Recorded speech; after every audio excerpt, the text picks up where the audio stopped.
জওয়ান সিনেমায় অভিনয়ের জন্য ৭১তম ভারতের জাতীয় চলচ্চিত্র পুরস্কারে সেরা অভিনেতার সম্মান পেলেন বলিউড কিং শাহরুখ খান। দীর্ঘ ৩৩ বছরের ক্যারিয়ারে এই প্রথমবার জাতীয় স্বীকৃতি পেলেন তিনি। আর এই অর্জনে আবেগ আপ্লুত হয়ে তিনি বলেন, পপকর্ন রেডি রাখুন, আমি ফিরছি থিয়েটারে।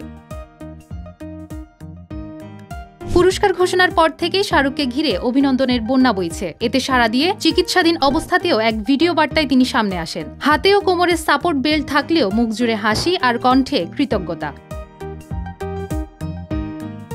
ভিডিও বার্তায় শাহরুখ বলেন, জাতীয় পুরস্কার এমন একটি প্রাপ্তি যা সারা জীবন গর্বের বিষয় হয়ে থাকবে আমার কাছে। এটা কেবল স্বীকৃতি নয়, বরং এক ধরনের বড় দায়িত্ব। অভিনয় আমার কাছে শুধু কাজ নয়, বরং সত্যের প্রতিফলন তুলে ধরার দায়িত্ব।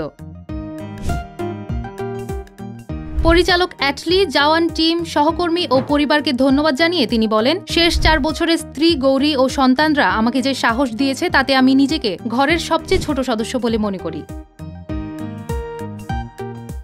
সবশেষে ভক্তদের উদ্দেশ্যে শাহরুখ বলেন, এই পুরস্কার আপনাদের জন্য।